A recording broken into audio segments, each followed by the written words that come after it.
Hey everyone, in this video we're going to do another short Latin story. Now this story is called Pride Humbled, and it comes from H.J. Hardy's Latin Reader for the lower forms in schools. Now, like I've told you before with Hardy, what he's calling the lower forms in schools, I'm not entirely sure where he was going with that.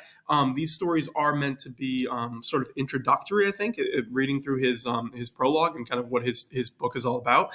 I would say with these, I tend to put them more into my sort of Latin 2-3 group, just because some of them do have more advanced grammar that you're probably not going to see in, say, like a Latin 1 class. But they are a great tool.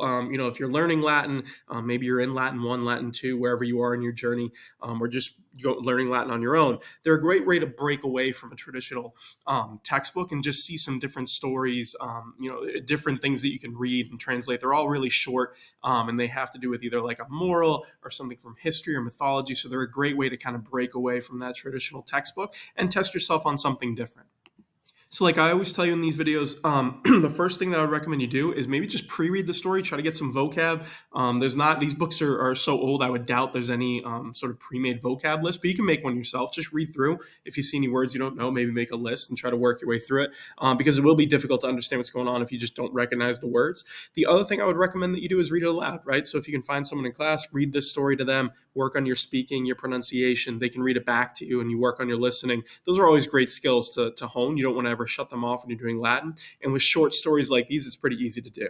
Okay, the last thing I would recommend you do, if you're really trying to make sure that your translation is good, I would recommend doing the read and reread method, right? So read through it once, write down any problem areas you have, and then try to fix those problem areas before you read it again for a second, third, fourth time, whatever it might be. And if you can do that, that's just always sort of a great skill on translating or reading through any Latin, because the goal is if you can make it through the story without needing to write down anything, right? No problem areas at all. That's how you know that you understood it and you're in a pretty good place to move on. Okay. So if you've done all that, if you haven't done that, pause the video and do it. But if you have, what we're going to do is carry on now, right? I'll read the story to you out loud. I'll pause the video and then we'll translate it together. Okay. So the story goes like this. You have Socrates Athenis non modo philosophum sapientem sed etiam hominem prudentem semper se praestare solebat. Cum igitur Alcibiadem videret propter divitias inflatum et de agris gloriantem adduxit eum in locum in quo tabula quaedam ut totum orbem terrarum ostenderet erat reposita, et Atticam ibi requirere usit.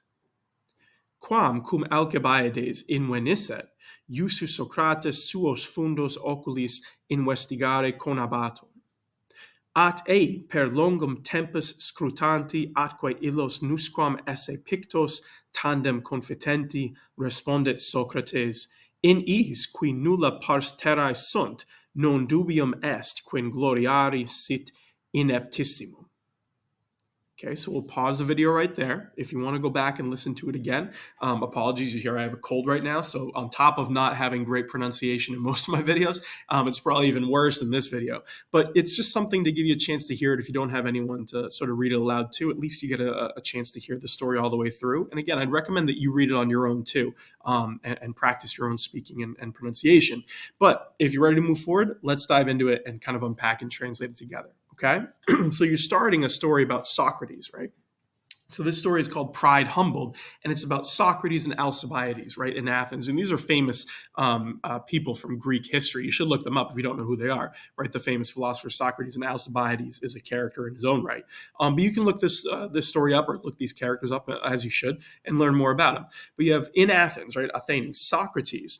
He's solebat. He was accustomed to sort of showing himself, right, se praestare, as not only non modo a philosophum, right, philosophum sapientem, a wise philosopher, but also as a prudent man, a hominem prudentem, right? It's sort of a prudent or straightforward man, right? And he always does this, semper, okay?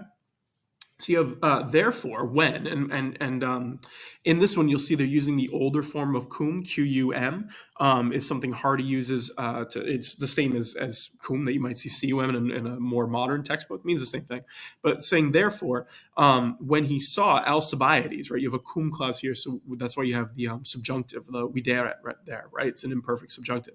So when he saw Alcibiades, having been inflated, right? You might say from his wealth, right? Inflatum, he's kind of propped up on account of his divitias, right? His wealth, and bragging about his lands, right? De agris gloriantem. So he's all propped up and he's bragging about all the stuff he had. He led him, adux eam, right, into a place and showed him a table, right, a tabula quaedam, a certain table, on which there was a totem urbem terrarum, right, on which or maybe you could go with erat reposita, there had been stored the entire orb of the earth, the totem orbem terrarum, right? It's a map of the world. It's sort of an idiom that means like a map of the world, okay? And he ordered him requirere, to find Attica, Atticum, right? Attica is Greece, right? It's the name for ancient Greece, okay? Then you have quam cum Alcibiades invenisset, iussu Socrates suos fundos oculis investigare conabantur. So you're saying when Alcibiades, right, had found it, the quam there is kind of functioning as it, you could say, right? So when he found it, by the order of Socrates, iussu Socrates, by the order of Socrates, he tried to find, right, conabantur investigare, right? He tried to find his own land, suos fundos, with his eyes, right? So he's looking for his own land. Socrates tells him, hey, find me your fields and all these lands you're so proud of. Okay, but you have to him, and it's really Socrates responded right? He responded to him, but it's him who, for a long time, per longum tempus, right, through a long time, searching for this, and finally confessing, right, confitenti, right? These are describing Alcibiades, confessing that they were nowhere depicted, nusquam esse pictos, right? They're not on the map. Socrates responded to him, right? So in other words, Alcibiades is looking through, trying to find where his lands are on the map, the ones he's so proud of and bragging. And finally, Socrates says to him, and says, in those regions, in those places, right, which are not part of the earth, right, qui nulla pars terrae sunt, right? So he says those regions that you can't see on the map.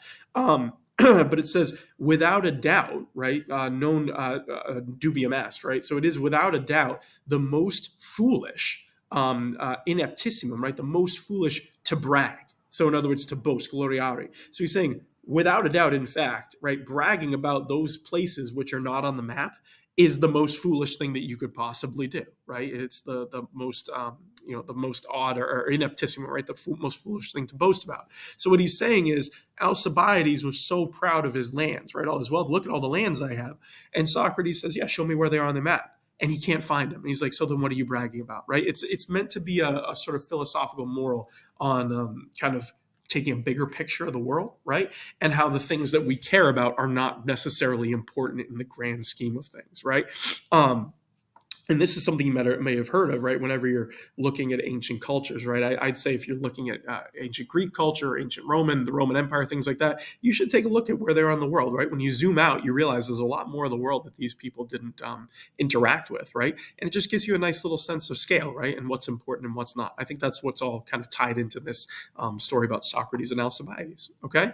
So hopefully that made some sense and you did pretty well in your translation. If you have any questions at all, feel free to put them in the comments below. If you want anything explained, or you think I didn't do something correctly, that's totally fine, right? We can figure it out. My translations are never perfect. But like I said, this should be a nice little way for you to read something. Maybe it inspires you to go look up Socrates or Alcibiades, but a nice break from a traditional Latin textbook. So wherever you are in your Latin journey, hopefully this is something just fun and different to learn about and read, okay?